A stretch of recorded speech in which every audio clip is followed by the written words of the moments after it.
Preparing for a technical support engineer interview? You've reached Interview Guide, and this video is for you. We'll walk through 20 key questions you're likely to face. For each question, you'll see a sample answer followed by the key points to cover. Subscribe, like, and share, and drop a topic request in the comments. Question 1. How would you troubleshoot a customer-reported production issue where the application is suddenly unavailable? I start by confirming the problem and impact. Who is affected, since when, and what changed. Then I reproduce it if possible and isolate the layer: client, network, application, database, or third party. I check logs, metrics, and recent deployments before changing anything. If there is a safe workaround, I share it quickly.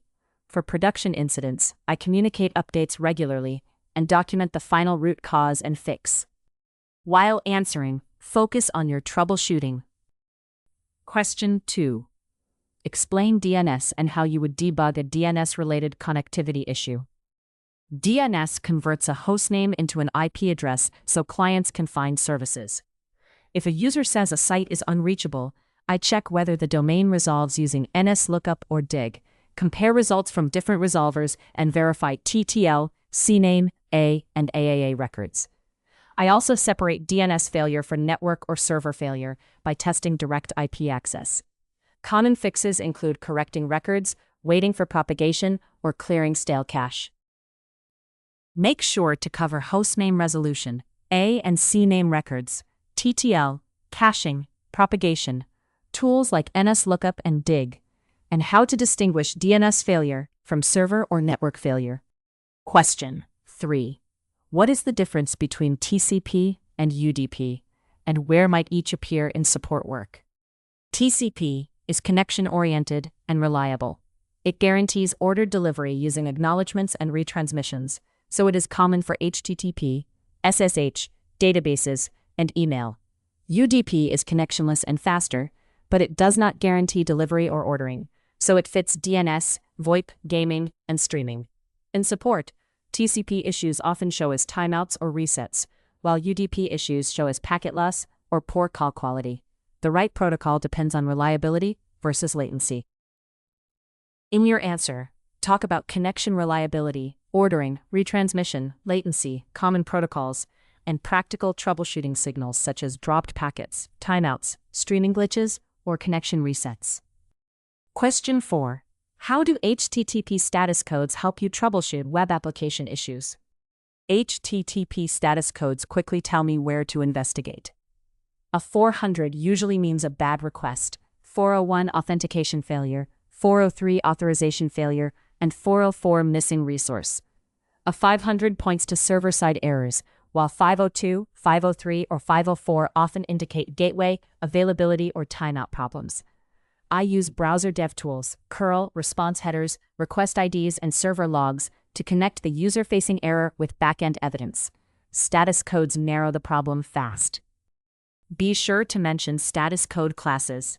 Common 4XX and 5XX cases. Client versus server responsibility. Logs, request IDs, headers, payload validation, and using browser dev tools or curl. Question 5.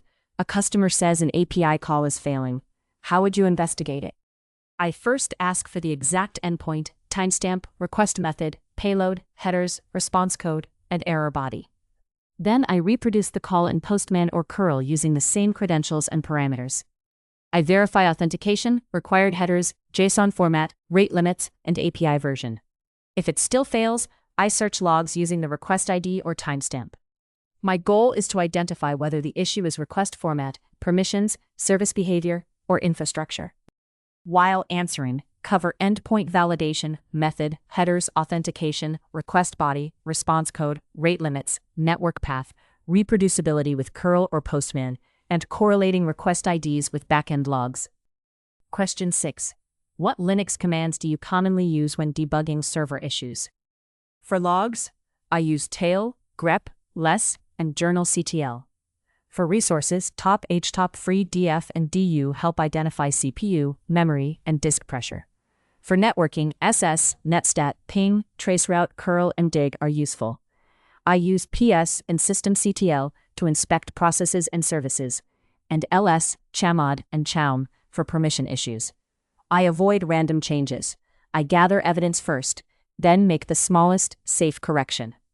Make sure to cover commands for logs, processes, disk, memory, network, services, permissions, and real examples such as grep, tail, top, df, netstat, ss, systemctl, and journalctl.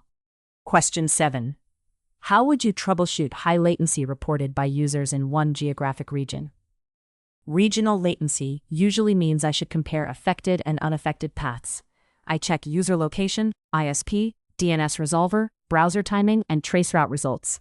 Then I review CDN, load balancer, and backend metrics for that region, including error rates, saturation, and dependency latency. If a third-party network or edge location is involved, I collect evidence before escalating. I also offer workarounds like switching networks or regions if available, while keeping the customer updated. In your answer, discuss scope, regional impact, client network checks, CDN or edge routing, traceroute, DNS resolver differences, backend metrics, third-party dependencies, and communicating realistic timelines. Question 8. What steps would you take if a database connection error appears in application logs? I treat database connection errors as a layered problem. First, I verify the error message: authentication failure, timeout, refused connection, or pool exhaustion. Then I check whether the database host is reachable, credentials are valid, firewall rules allow traffic, and the database service is healthy. I also review connection pool metrics and recent deployments. If the database is overloaded, I gather logs, timestamps, and query patterns before escalating to the DBA or engineering team. Be sure to mention connection strings, credentials, network reachability, firewall rules, database availability, connection pool exhaustion, slow queries, resource limits, logs, and safe escalation to DBA or engineering teams. Question 9. How do you handle a critical customer issue when you do not yet know the root cause? I separate communication from diagnosis. I acknowledge the impact, confirm ownership, and give the customer a clear next update time. Internally, I collect timestamps, affected users, error messages, environment details, and recent changes. I follow runbooks first, then escalate with a concise summary if needed. I avoid guessing or blaming another team. If a workaround exists, I share it early. The customer needs confidence that progress is happening, even before root cause is known. While answering, focus on ownership, calm communication, setting expectations, gathering facts, prioritizing impact, using runbooks, sharing workarounds, escalating with context, and avoiding speculative statements. Question 10. What information should you collect before escalating an issue to engineering? A good escalation saves engineering time. I include customer impact, severity, environment, affected account or tenant, timestamps with time zone, exact error messages, request IDs, logs, screenshots, and steps to reproduce. I also state expected versus actual behavior and what I already tried. If there is a suspected component, I mention it with evidence, not assumptions. The best escalation lets an engineer start investigating immediately without asking basic follow-up questions.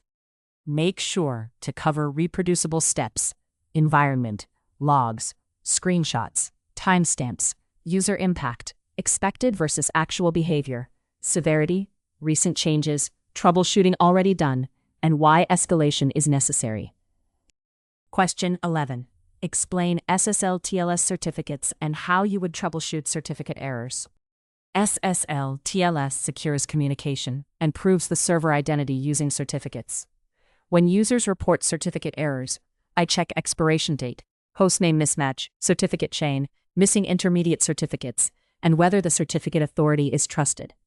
I use browser details or OpenSSL client to inspect what the server presents.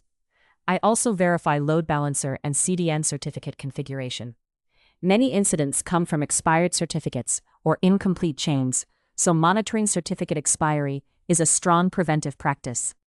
In your answer, talk about encryption, identity verification, certificate chain, expiration, hostname mismatch, trusted certificate authorities, intermediate certificates, browser errors, OpenSSL checks, and renewal processes. Question 12. How would you investigate a login failure in an application using SSO? For SSO login failures, I identify whether the failure happens at the identity provider, redirect, token exchange, or application authorization step. I check the error message, SAML response or OAuth token, redirect URI, audience, issuer, certificate, user attributes, and group mappings. Clock skew and unprovisioned users are common causes. I usually work with the customer admin because they control the IDP settings. Clear correlation IDs and timestamps make debugging much faster. Be sure to mention identity provider configuration, SAML or OAuth flows, redirect URI, claims, tokens, clock skew, user provisioning, permissions, error correlation, and collaboration with the customer's admin. Question 13. What is the difference between authentication and authorization? Authentication answers who are you? Authorization answers what are you allowed to do. For example, logging in with a password or SSO authenticates the user. Accessing an admin dashboard requires authorization through roles or permissions. In HTTP, 401st often means authentication failed or is missing, while 403rd means the user is authenticated but lacks access. In support, I verify identity first, then inspect roles, groups, policies, and resource ownership. While answering, define both clearly. Provide practical examples, mention tokens, roles, permissions, access control lists, common support symptoms like 401 versus 403, and how to troubleshoot each. Question 14. How do you use logs effectively during troubleshooting? Logs are useful when I connect them to a specific user action. I start with timestamp, time zone, account ID, request ID, or session ID. Then I look for errors, warnings, stack traces, dependency failures, and unusual latency. I compare a failing request with a successful one to spot differences. I also respect privacy by not exposing secrets or personal data. Logs are strongest when combined with metrics, traces, and the customer's exact reproduction steps. Make sure to cover timestamps, correlation IDs, log levels, searching patterns, comparing healthy and failing requests, avoiding sensitive data exposure, and connecting logs with metrics and user reports. Question 15. A customer reports that a feature works in one browser, but not another. How would you debug it? I first reproduce the issue on the same browser version, operating system, and account if possible. Then I test incognito mode, clear cache, disable extensions, and compare cookies or local storage. Browser DevTools helps me inspect console errors, failed network requests, CORS issues, and JavaScript compatibility problems. If the feature is behind a flag, I verify configuration. I document screenshots, HAR files, and steps so front-end engineering can quickly confirm and fix the issue. In your answer, discuss reproduction, browser version, cache, extensions, cookies, console errors, network tab, compatibility, feature flags, device differences, and documenting evidence for front-end teams. Question 16. How would you prioritize multiple support tickets arriving at the same time? I prioritize by impact and urgency, not just arrival time. A production outage affecting many customers or revenue comes before a cosmetic issue. I consider severity, affected users, SLA, security risk, data loss risk, and whether a workaround exists. I still acknowledge lower priority tickets so customers know they are not ignored. If priorities conflict, I involve the support lead or incident manager. Clear triage keeps the team focused on the highest business risk. Be sure to mention severity, business impact, number of users affected, contractual SLAs, production versus non-production, security implications, availability, workarounds, and communicating priority decisions transparently. Question 17. What would you do if you cannot reproduce a customer-reported bug? If I cannot reproduce a bug, I do not close it too quickly. I ask for exact steps, environment details, account context, screenshots, screen recording, timestamps, and expected behavior. I compare their permissions, data, browser, region, and feature flags against my test setup. Sometimes bugs depend on state or timing. I also check logs around their attempts. The key is to show the customer I believe the report while narrowing the missing condition. While answering, focus on gathering environment details, exact steps, data conditions, account permissions, browser or device differences, timestamps, screen recordings, logs, and maintaining customer trust without dismissing the issue. Question 18. How would you troubleshoot a file upload failure in a web application? For upload failures, I check the file size, extension, content type, file name characters, and whether the user has permission. In the Browser Network tab, I inspect the upload request, response code, timeout, and payload limits. On the backend, I check application logs, storage service errors, antivirus scanning failures, and quota limits. If the file is too large or unsupported, I explain the constraint clearly and offer compression, format conversion, or an alternate upload method. Make sure to cover file size limits, file type validation, browser errors, network interruption, timeout, storage service issues, permissions, backend logs, antivirus scanning, and user-friendly workaround communication. Question 19. What is a root cause analysis, and what should it include after an incident? Root cause analysis explains what happened, why it happened, how it was fixed, and how we will prevent recurrence. I include incident timeline, customer impact, detection method, root cause, contributing factors, mitigation, final resolution, and action items with owners. A good RCA is blameless but specific. It should not stop at human error. It should identify process, monitoring, automation, or design improvements. The goal is stronger systems and better response next time. In your answer, talk about timeline, impact, detection, root cause, contributing factors, resolution, customer communication, preventive actions, ownership, and avoiding blame while focusing on system improvement. Question 20. How do you balance technical depth with clear communication when speaking to a non-technical customer? I adjust the explanation to the customer's role. For a non-technical user, I describe impact and next steps instead of internal components. For example, I would say, the login service is timing out, so some users cannot sign in, and we are rerouting traffic, rather than discussing thread pools immediately. I confirm understanding and invite questions.